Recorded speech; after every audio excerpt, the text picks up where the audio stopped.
გამარჯობათ მეგობრებო, მოგესალმებით. მოკლედ ისევ და ისევ ჩვენ სამშობლოში განვითარებულ მოვლენებზე მინდა გესაუბროთ, რომელიც ტრადიციულად იყო მარაზმი და ეს მარაზმი არ მთავრდება. ესაც ახლა ხალხი ვთქვათ ეყოფათ ალბათ ერთი თვე სალაპარაკოთ ამ გახარია, მიხარიას ამბები და მთელი საგიჟეთები, რაც ის კლოუნა და რა კლოუნადასაც აწყობს ივანიშვილი და მისი ხელის ბიჭები და გოგოები საქართველოში, რაც უდია ნაციონალური მოძრაობა და ეს ცირკი, რომელსაც არა აქვს დასასრული ამ ქვეყანაში. სიმართლე გითხრათ, რაღაც ახალი ისეთი ნამდვილად არ ხდება, რაც არ ვიცოდით. ეხლა ინფორმირებული ვინც იყო საზოგადოება, ვისაც აინტერესებდა, რაღაც ეს ახალი არაფერი არ ყოფილა ამ ემაზე. ისევ და ისევ იმ ძველ უბედურებებზეა საუბარი, ისევ და ისევ იმ ბოროტებაზეა საუბარი, ისევ და ისევ იმ ტრაგედიების ამბები ტრიალებს და ეს ყველაფერი კეთდება. კიდევ ერთხელ მინდა ხაზგასმით თქვა იმისთვის, რომ ამათ ეგრეთ წოდებულ კომისიას მიეცეს საბაბი იმისთვის, რომ შემდეგ საკონსტიტუციო სასამართლოს გადაუგზავნოს ნაციონალური მოძრაობის აკრძალვის მოთხოვნა და აიგზავნოს პარტია აიგზავნოს და ამ პერიოდში რა თქმა უნდა ამ გამოცარიელებულ ადგილზე ნაცებს დაერქმევათ ბაცები ალბათ ან ქვაცები ან რაღაცა სხვა ისეთი სახელი. შეიძლება დაიბადოს ახალი ეგრეთ წოდებული ოპოზიცია იგივე გახარიას სახით.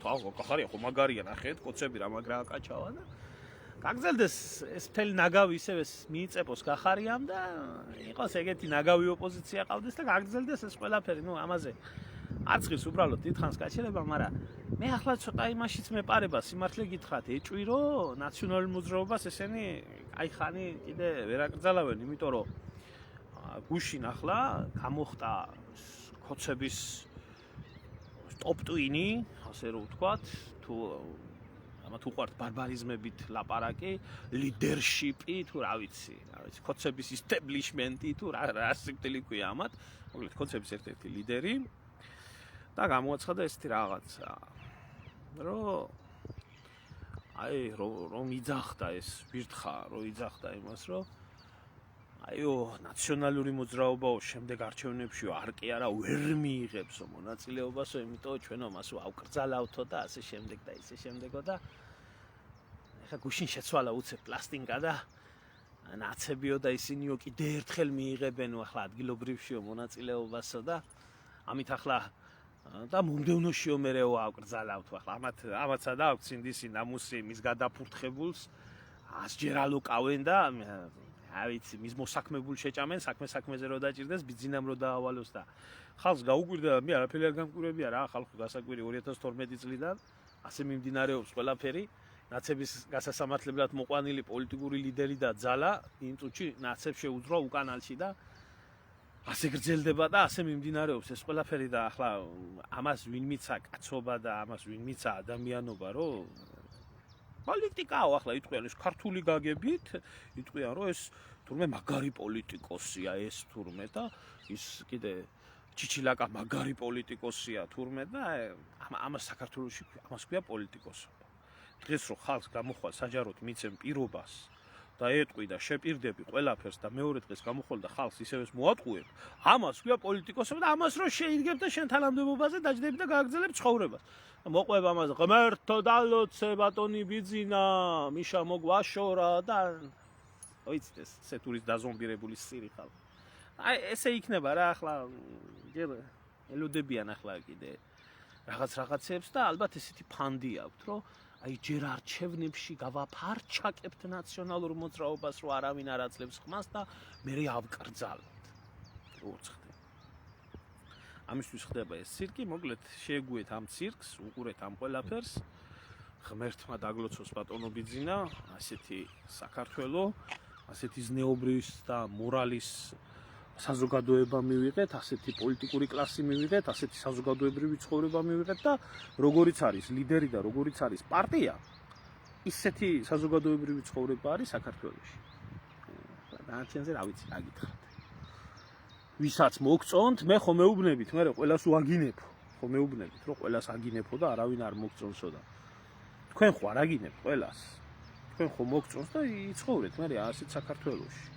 მე ძალიან გულით და სულით მინდა ვინმეზე კარგი ვთქვა, მაგრამ ისეთი გარყვნილი და გათახსირებული პოლიტიკური კლასია მე ვერ ხედავ მამაჩი ნორმალურ ადამიანს და ვერ ვამბობ კარგად. ძალიან მინდა რომ ვთქვა, მაგრამ არაა და თქვენ ხო ხართ ბედნიერები, კაცო, აკაც კომენტარებში ხომ იცით თუმცა მე გაბოროტებული ვარ ის ახლა სულ ფეხებზე მკიდია რას ფიქრობ, თორემ გაბოროტებული ადამიანი რას ნიშნავს, იცი სიკეთის და კარგის დანახვა რო არ შეუძლია და არა ის რომ სიმართლეს ამბობს.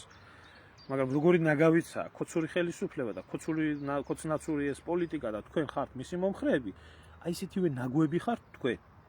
და რამეს რო გეტყვით, კაცი, მომიბრუნდებით და მეტყვით, რომ ბიძინამ სამება ააშენა და ამდენი სიკეთე გააკეთა და ეს და ასე გინდა შეფუთოთ თქვენი ის.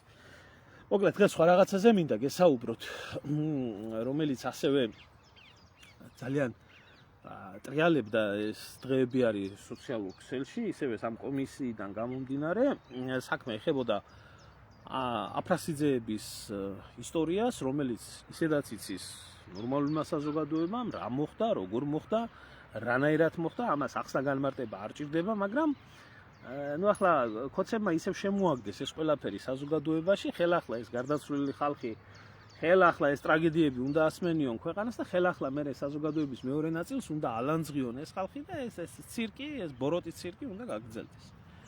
და მინდოდა უბრალოდ ახლა ვისაუბრო ამ საკითხთან დაკავშირებით, მაგრამ არა მარტო აფრასიძეების საკითხს ეხება ეგ ყველაფერი. ეგ ეხება თვითონ ნაცების პერიოდის დამოკიდებულებას სვანეთთან და სვანურ მოსახლეობასთან. მე ახლა ამ კუთხის შვილი ვარ, დედა იმერელი მყავს, მამა სვანი მყავს, კარგად ვიცი ჩემი კუთხე, კარგად ვიცი ჩემი ხეობა, მახსოვს ყველაფერი, ვიცი რა იყო, რა არის და გული მისკდება რა შეიძლება იქ იყოს. რაც სვანეთს დამართეს ამ ბოლო განსაკუთრებით 21 წელია ამ ნაც თუ 22 წელი ამ ნაცქოცური მმართველობის პერიოდში. მანამდე კიდე ინარჩუნებდა სვანეთი თავის მდგომარეობას როგორც იყო. მოკლედ თავიდანვე მინდა ვთქვა, რომ ცადა ქვეყანამ ვიცით და ყველა მიცის ამას არავის არაფერი ახსნა არ ჭირდება ის რომ ომეხ აფრასიძე და აფრასიძეების ოჯახი ევგენი და ესენი ვინც იყვნენ, იყვნენ კრიმინალური წარსულის ადამიანები. იყვნენ კრიმინალური წარსულის ადამიანები, რა ახალი არის ახლა ამაში, როდესაც საზოგადოება, ხო, მით უმეტეს სააკაშვილის პერიოდში მგონია თითო ოჯახში თითო პატიმარი იყო, ხო? და ზოგს ქონდა, ზოგს არ ქონდა, რომელიც არ ქონდა 16 მეტრი კაბელის გულისთვის 16 წელს უსჯდენ 16 წლის ბავშვ გოგოს და მსგავსი უბედურებები და ვიღაცას აარტყეს კრიმინალური წარსული და არის ასე. კი ბატონო, იყვნენ კრიმინალები, ჰქონდათ კრიმინალური წარსული, მაგრამ ამით რა გინდათ რო თქვათ მე ვერ ხვდები. კრიმინალი ყველა საზოგადოებაში იყო, ყველა საზოგადოებაში არის და ყველა საზოგადოებაში იარსებებს და სახელმწიფო იმისთვის არის რომ კრიმინალს ებრძოლოს და არ ნიშნავს რომ როდესაც პიროვნება არის თვითონ კრიმინალი, მისი ოჯახის წევრების კრიმინალები არის. რადგანაც ის იმის შვილია, ეს არ ნიშნავს ვიღაცამ კაცი რომ მოკლას, არ ნიშნავს რომ მისმა შვილმა შეიძლება კაცი მოკლას. ამაშია სამართლის არსი და სახელმწიფო, საერთოდ სახელმწიფო ფასდება იმით, ისე კი არა. აი ვიღაცა კრიმინალმა ვიღაცა მოკლა და თვითონაც ასე მოექცნენ ამ ყველაფერს. ასე კი არ ფასდება. სახელმწიფო ფასდება ისე, თუ როგორი კანონით დადგენილი წესებით ექცევა დამნაშავის. აი მარტივ მაგალითს გეტყვით რა. ნორვეგიის მაგალითი მინდა გითხრათ, რომელიც ყველამ ვიცით, სადაც ბრეივიკმა, რომელმაც 83 ადამიანი მოკლა მე მგონი, მათ შორის ერთი ჩემი უბნელი გოგო იყო, ის ქართველი გოგო, ის პარტელიანის ბავშვი. და მიუსაჯა სახელმწიფომ 21 წელიწადი ზის ციხეში, იმიტომ რომ კანონმდებლობა ამას იძლეოდა, ზის ძალიან კომფორტულად, ძალიან კარგად, იმიტომ რომ იმ სახელმწიფოში ასეთი პირობებია, ასეთი კანონებია დამნაშავეების მიმართ, რა დანაშაულიც არ უნდა ჩაიდინო და სახელმწიფო ასრულებს თავის მოვალეობას. და ხელის გულზეზის ბრეივიკი ციხეში. რაცა PlayStation-ი 4 აღარ კმარა და PlayStation-ი 5 მომიტანტო. აქ პატიმარს ამის უფლება და ექცევა სახელმწიფო ასე. რომ იყოს იმ სახელმწიფოში დახვრეტა, გამოიყვანდნენ და დახვრეტდნენ. მაგრამ არა იმ სახელმწიფოში დახვრეტა. არის ასეთი კანონები და სახელმწიფო იქცევა ასე. მიუხედავად იმისა, რომ 83 თუ 87 ადამიანი მოკლა. ამას ქვია სახელმწიფო. რო იცოდეთ ის. სახელმწიფო არის სამართლებრივი სუბიექტი. სახელმწიფოს და ქვეყანას შორის განსხვავება რა არის, იცით? ქვეყანა შეიძლება არსებობდეს, მაგრამ დასახლებული ტერიტორია ადამიანებით, მაგრამ იქ სახელმწიფოს ატრიბუტიკა არ არსებობდეს. ამიტომ რომ კანონი არ არსებობდეს. სახელმწიფო და სამართალი იქნება ერთად. როდესაც ქვეყანაში არის სამართლებრივი სახელმწიფო, აი იქიდან ხდება უკვე სახელმწიფო შექმნა. მე ამას იმიტომ ვამბობ უბრალოდ, რომ აი უყურებ ამ ყველაფერს რა, უყურებ ამ დეგრადირებულ, ამ ავადმყოფ, ვითომ უკნიდან განათლებულ ამ შიგ ევროპულ მოაზროვნე, ვითომ რომ სახელმწიფო უნდათ და ევროკავშირში უნდათ და ასე უნდათ და ისე უნდათ და მე ამათ საქციელებს ვხედავ ამ ადამიანების მიმართ, რომლებიც ოჯახის წევრები არიან, ამ გარდაცვლილი ადამიანების, რომლებიც ბატონო იყვნენ კრიმინალური წარსულის ადამიანები, მაგრამ არ იმსახურებდნენ ისინი ესეთ მოქცევას არანაირ დონეზე და თუ ვინმეს უნდა და აფრასიძეების დაჭერა წინა საღამოს მესტიაში იყვნენ ჩასული ჩვეულებრივად იქეიფეს, გაისვეს, გაიჭამეს.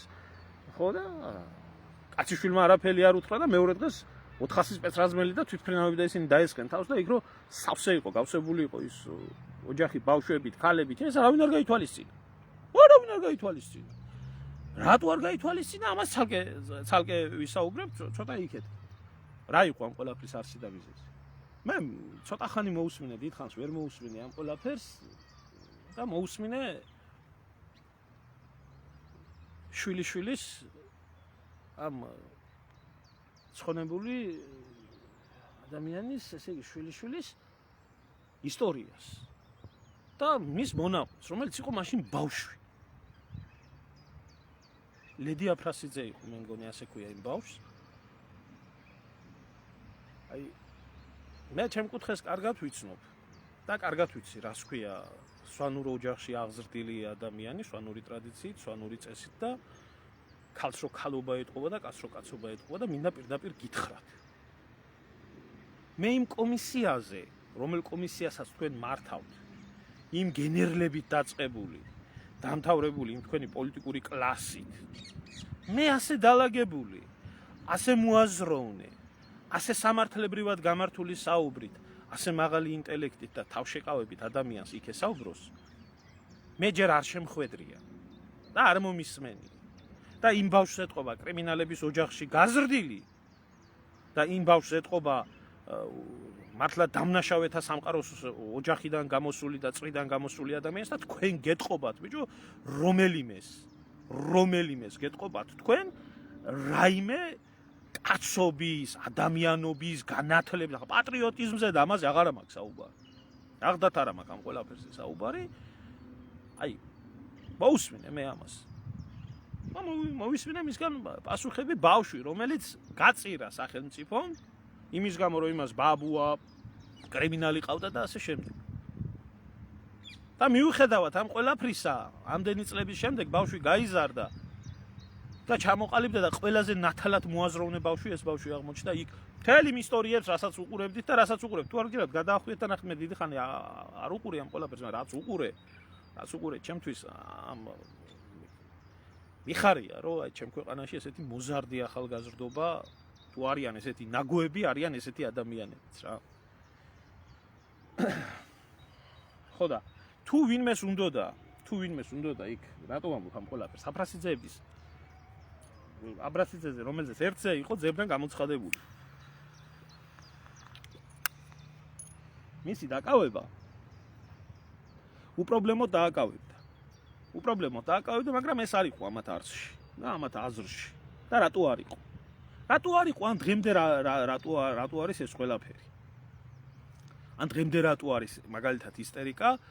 აი მაგალითად ვეიმე და ეს კრიმინალები როგორ კივიან და წივიან და ნახეთ რამდენ სიბინძურეს ატარებენ, აი მაგალითად არის ესეთი ვიღაცა პოლიტიკოსი ვარო, თან ვიღაცა შორინა ლობჟანიძე, რომელიც განსაკუთრებით გამოირჩეოდა ამ მოვლენებთან დაკავშირებით, წიოდა, კიოდა და ერთი აყროლებული ამბები ჰქონდა ატეხილი და გადავხედი ახლა ვინაა ხო ტიპიური გარყვნილი, გადაგვარებული მდედრი, არ ვიცი, თავის სქესში გარკვეული თუ ვერ გარკვეული არსება, პოლიტიკოსი, რომელიც აი თავისი დევიზი ესეთი აქვს დაწერილი, რომ ქვეყნის სიდიადე, ხალხის მორალური მდგომარეობა ფასდება იმის მიხედვით, თუ როგორ ექცევა ის ცხოველს. ანუ ძალმადიდებელია ეს, როგორც ჩვევიათ ამ ლიბერალისტული სამყაროს ადამიანებს და აი მორალზე გველაპარაკება ეს აყროლებული, ეს გარყვნილი ადამიანი, ეს ჩათლაკის ნაბოზარი ძუკნა, რომელიც გამოყვანილი არის ახლა რუპორად და წივის და კივის და ერთ ამბავს ტეხავს ამ ოჯახის მიმართ, ამ ბავშვის მიმართაც, მეუღლის მიმართაც და მთელი ამბები. და სხვათა შორის ასევე სიყალბეს და სიცრუეს ავრცელებდა ეს ადამიანი, აი დააკვირდით ამ კახბას. აი აქ არის ესეთი ფოტო აქვს დადებული, აწერია ვლადიმერ მურადოვი, რომელიც თურმე აფრასიძეების ოჯახს თურმე მონატყავდათ და რაღაცა ეგეთი ბოდვები თურმე. სინამდვილეში ამ ფოტოზე არის გამოსახული ძალიან ღირსეული ადამიანი, ბათალსაღლიანი, გამომძიებელი, რომელიც სხვათა შორის კალაძის ძმის მკვლელობის საქმეს იძიებდა, შემდეგ ნაცებმა დაიჭირეს. ტყუილა უბრალოდ პოლიტპატიმარი იყო, ამ კაცმა მოიგო სტრასბურგი.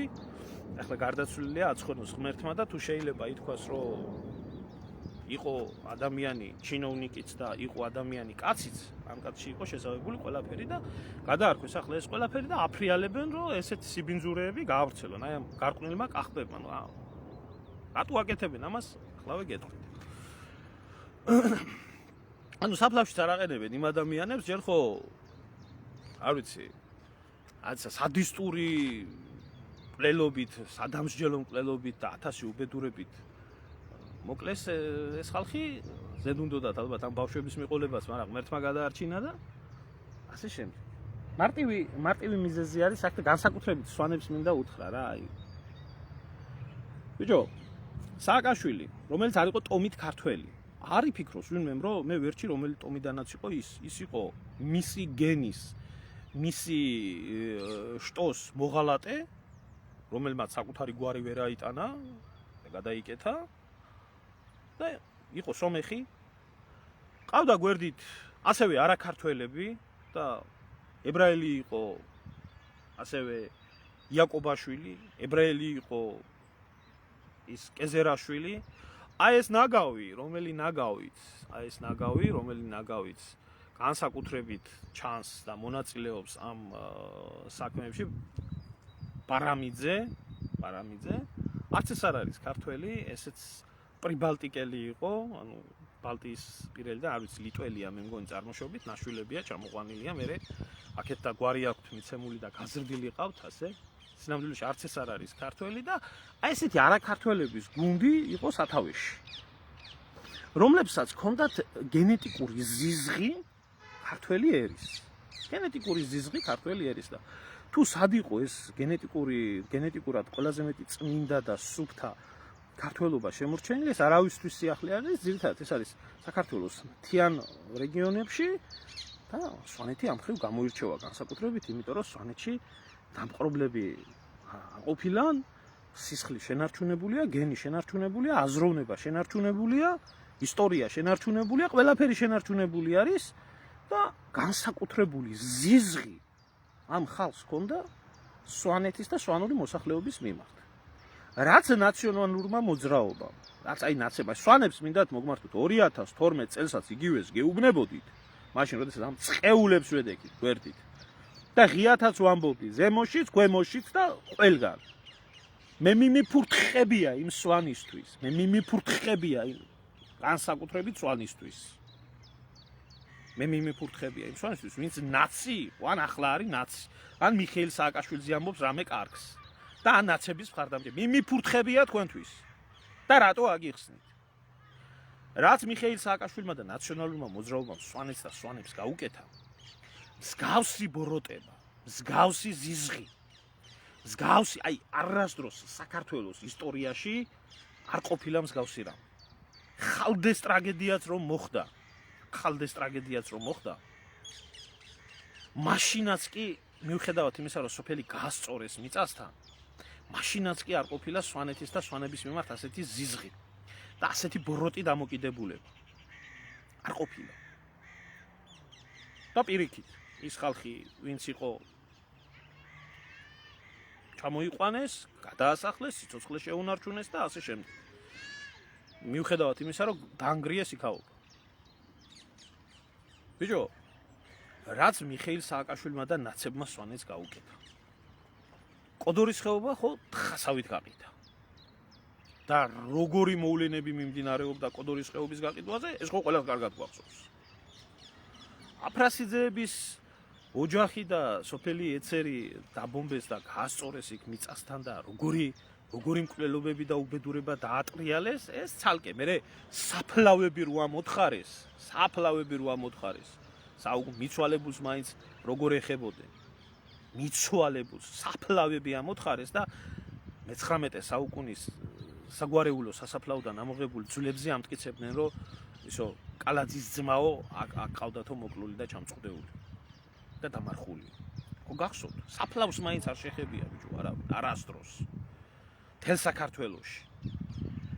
რაც ნაციონალურმა მოძრაობმა გირგულიანს გაუკეთა. როგორ ხორივით დაკლეს რიტუალური მკვლელობით სასაფლაოზე ეს ახალგაზრდა სიცოცხლით სავსე ბიჭი. აღარა მაქვს უკვე საუბარი იმაზე, რომ კრიმინალურ ელემენტებში თუ ვინმე იყო ავალიანი და ესე შემდეგ, როგორ მოექცნენ ციხეში ვინც და სვანური გვარის მატარებლები. აღარც იმაზე აღარ საუბრობ, რომ საკუთარ ყანაში ტაროს მოტეხვის გამო, რომ გინდა ცალანების საქმე აიღეთ, გინდა რაც გინდათ ის აიღეთ. ნაციონალების დროს.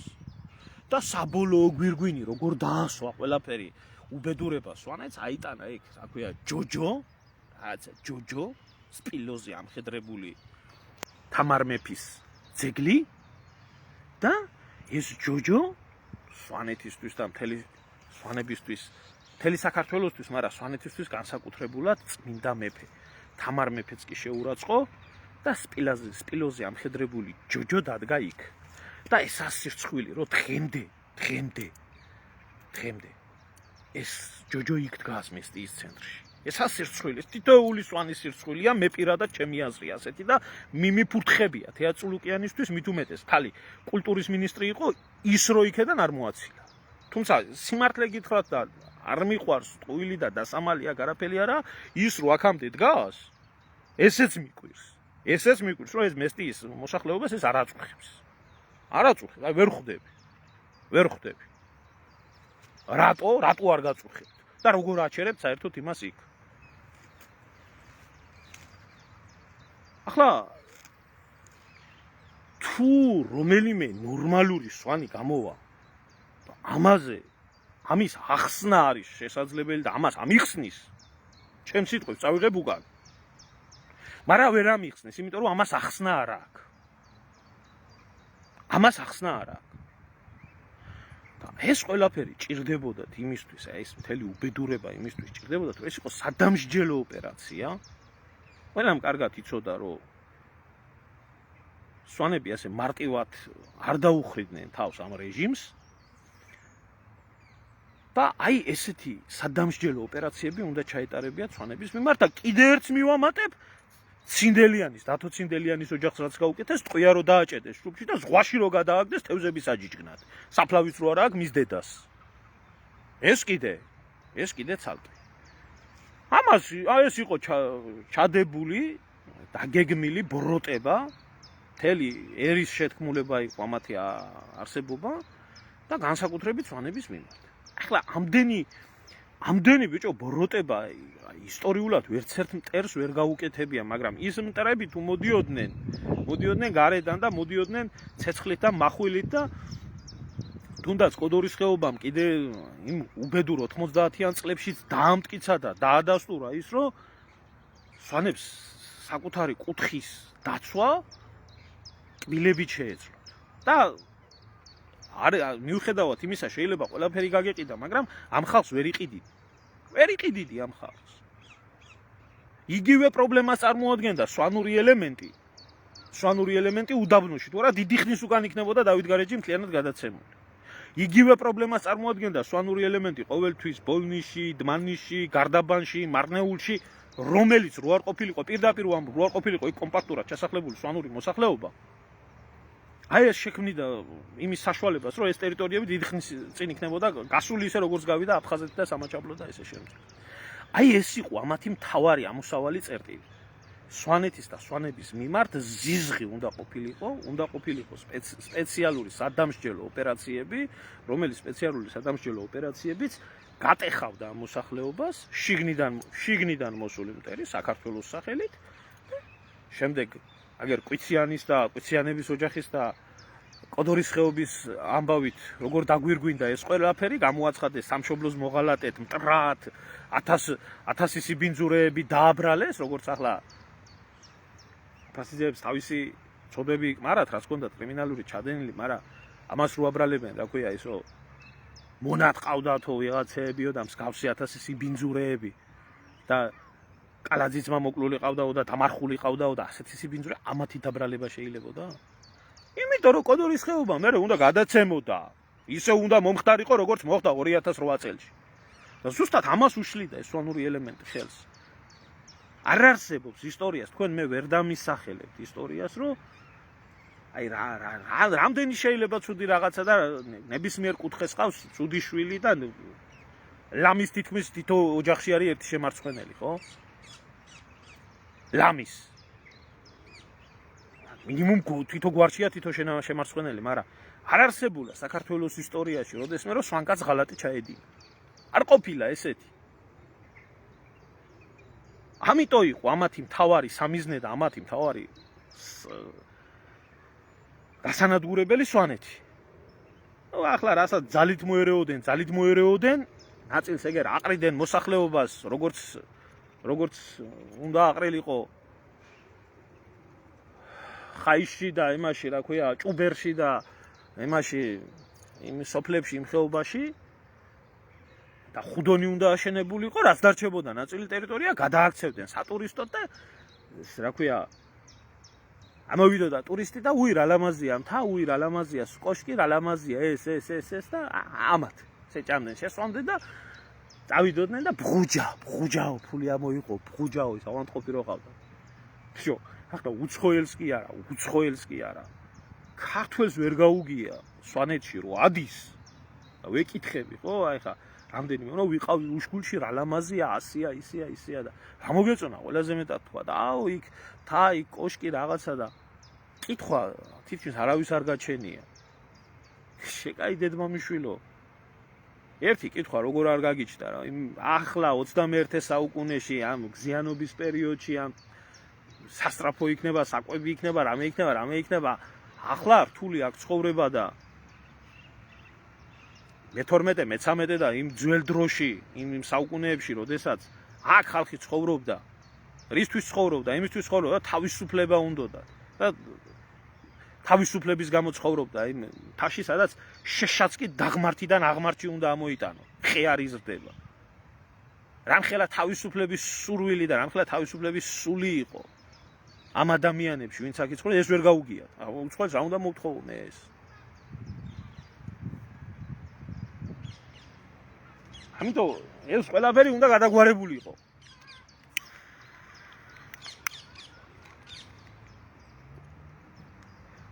ამით მოხდებოდა ერთ-ერთი ძლიერი ელემენტის ქართველი ერის ერთ-ერთი შემაკავშირებელი ძლიერი ელემენტის სვანეთის თავისი აი ერთხელ იმან თქვა რა ქვია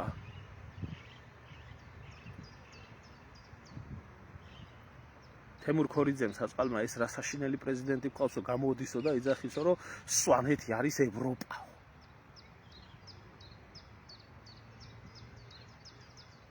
ხო ევროპაში ყველაზე მაღალი დასახლება სვანეთი არის ევროპა. სინამდვილეში ნამდვილი აი რასაც სვანეთი ერქვა და რასაც სვანური ბუნება ერქვა ქართველი კაცის ამ ელემენტის განადგურება, ფიზიკური განადგურება ან ეს ყველაფერი ტრადიციების დრომოჭმულად გამოცხადება და გადაგვარება და გადაჯიშება. ამაზე მიდიოდა ყველაფერი. და ამაზე მიდის, დღემდე მიდის ეს მუშაობა, თქვენ უგონიათ, რომ დღეს ნაკლებადაა ამაზე ისა რა ქვია.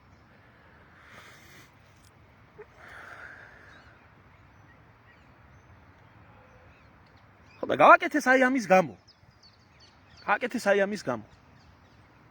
ეს იყო ამათი ამოსავალი წერტილი. და იქ რო ზის ორი სვანი როზის რო კითხო იმას სუბარი და ჭულუკიანი ისე გცხიათ თქვენ სვანური რამე და ისე გცხიათ თქვენ სვანეთის რამე რაფერაც ახლა მე მცხია აფრიკელის ან აზიელის ან პაპუასის შენერგად სუბარო სვანეთში კაცს რო არ უძახდნენ ძალიან კარგად იცის და შენერ ქალს არ უძახდნენ ქალს სვანების პრავოკაციები რო ხართ გვარი რო გაქვთ მარტო არის სვანეთში ძეზე დაბოლოებული გვარები მათ შორის ჩემი გვარიც რომელიც შეიძლება არ არის აბორიგენი წარმოშობის იქედან მაგრამ სვანობა ეს მარტო გვარის ტარებაში არა სვანობა ეს ტრადიციის დაცვაში არის იმ კუთხის წესის იმ რთული წესის იმ თის კანონების მიღებაშია და ამის ერთგულებაში არის და შთამომავლობით ამით შეიძლება მე მიიღონ ის გვარი თავის წევრად თუ არა უარგის იქ არავინ არ გააჩერებდა არასდროს და ზუსტად ამაზე მაქვს რა ლაპარაკი რომ ამათი მთელი ბოროტება მთელი ამათი ჩანაფიქრი საქართველოს გადაგვარების აი ესე წარმატებით იყო დაწყებული და ესე წარმატებით გრძელდება დღესაც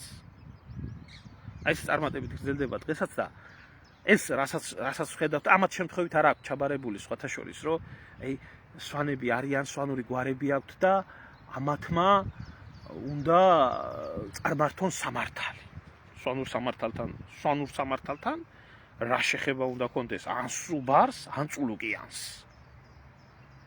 რა შეხება უნდა კონდეთ ამათ ვითომ იურისტებს თუ სადმე ერთი გადაგვარებული და გვარის შემარცხენელი სვანი იყო ყველა რა ქვია სოროსის ფონდში და არასამთავრობოებში და იმაში ამ ნაძრალა სუბარმა რო შეყარა